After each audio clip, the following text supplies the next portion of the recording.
बहुत सुंदर विषय है गौतम बुद्ध की कहानी, जिसमें एक व्यक्ति बुरी आदतों से परेशान होकर परिवर्तन की राह पर निकलता है और बुद्ध की शिक्षा के माध्यम से उसका जीवन बदल जाता है। छाया से प्रकाश तक बुद्ध की राह पर एक युवक की यात्रा। एक आधुनिक युवक की कहानी जो बुरी आदतों से घिरकर गौतम बुद्ध की शिक्षा से स्वयं को मुक्त करता है। अध्याय 1, अंधकार का जीवन। नाम विवेक, उम्र 24 वर्ष, स्थान वाराणसी, उत्तर प्रदेश।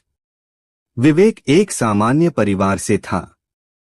वह पढ़ाई में अच्छा था, लेकिन जब से कॉलेज में गया उसकी दुनिया बदल गई। मोबाइल की दुनिया, सोशल मीडिया, नशे, अश्लीलता और देर रात तक जागने की आदतें उसने खुद को धीरे धीरे एक ऐसे अंधे कुएं में धकेल दिया जहां से बाहर निकलना मुश्किल लगने लगा। हर सुबह उसके दिमाग में पछतावा होता, मैं ये सब क्यों कर रहा हूं? क्यों मैं खुद को रोक नहीं पाता? लेकिन अगले ही दिन वही आदतें दोहराई जाती। अध्याय 2, बिखरता मन। विवेक को समझ नहीं आता कि वह किससे बात करे। उसके दोस्त भी उसी रास्ते पर थे। माता पिता को बताना शर्मिंदगी की बात लगती थी। धीरे धीरे उसका आत्मविश्वास टूटने लगा। उसका मन, जो एक समय तेज और रचनात्मक था, अब विचारों की गंदगी से भर चुका था। उसे हर जगह उत्तेजना दिखती, टीवी पर, मोबाइल पर, सड़क पर, और वह खुद को नियंत्रित नहीं कर पाता। एक दिन जब उसका मन पूरी तरह थक चुका था, उसने गूगल पर टाइप किया, how to control mind like Buddha. वहीं से एक नई यात्रा की शुरुआत हुई। अध्याय 3, बुद्ध की पहली किरण। विवेक को एक वीडियो मिला, गौतम बुद्ध की कहानी। कैसे एक राजकुमार ने सब कुछ त्याग दिया सिर्फ इसलिए कि वह समझ सके मनुष्य क्यों दुखी है। बुद्ध की बातों ने पहली बार विवेक के भीतर शांति की एक झलक जगाई। बुद्ध कहते थे, मन ही सब कुछ है। जो जैसा सोचता है वह वैसा ही बनता है। विवेक को लगा जैसे कोई उसके ही मन के प्रश्नों का उत्तर दे रहा हो। अध्याय 4, एकांत की शुरुआत। विवेक ने अपने कमरे में बैठकर एक निर्णय लिया, मैं अपने मन को जानूंगा। उसने मोबाइल से सभी अश्लील ऐप्स हटा दिए, सोशल मीडिया बंद कर दिया और खुद से एक वादा किया, मैं हर दिन 30 मिनट सिर्फ मौन में बैठूंगा। शुरुआत में यह कठिन था। विचारों का तूफान आता था, पुरानी इच्छाएं, बुरे दृश्य, वासनात्मक कल्पनाएं। लेकिन धीरे धीरे उसने देखा, जो विचार आता है वह चला भी जाता है, बस उससे चिपकना नहीं है। अध्याय 5, ध्यान की यात्रा। अब विवेक ने ध्यान को गंभीरता से लेना शुरू किया। उसने गौतम बुद्ध का विपश्यना ध्यान सीखा, जहां वह अपनी सांस पर ध्यान देता था और अपने शरीर की संवेदनाओं को देखता था।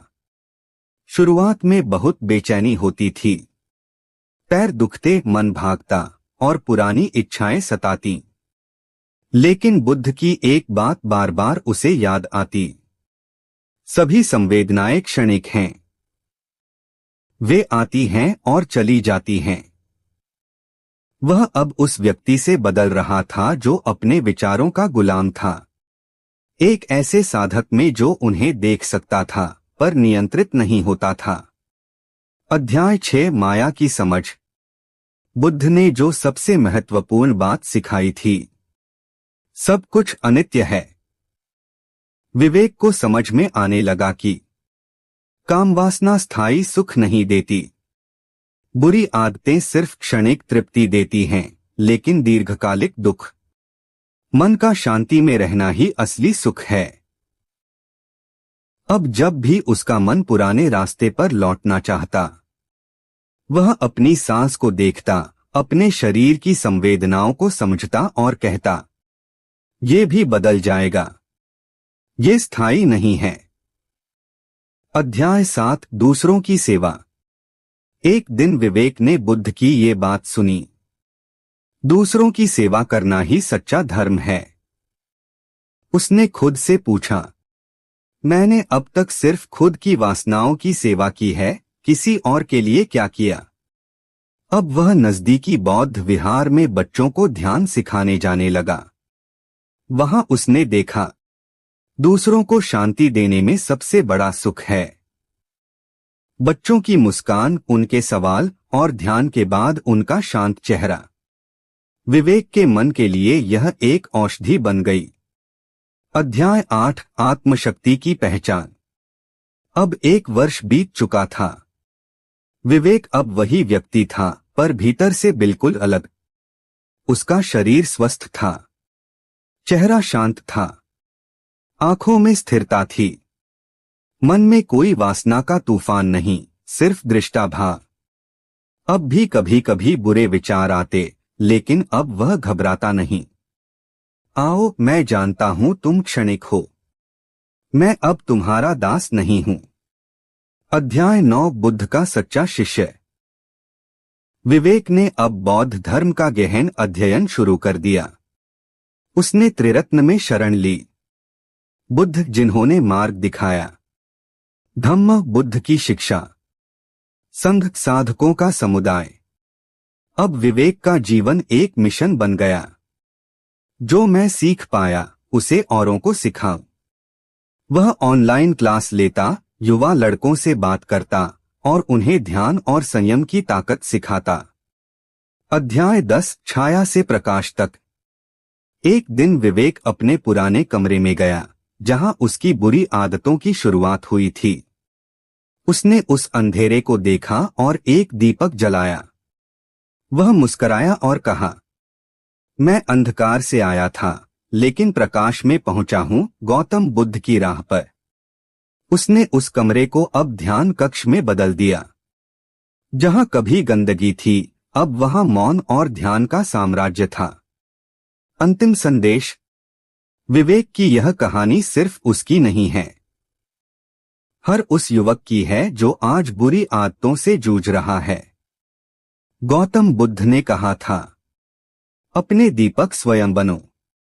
यदि तुम चाहो तो खुद को बदल सकते हो।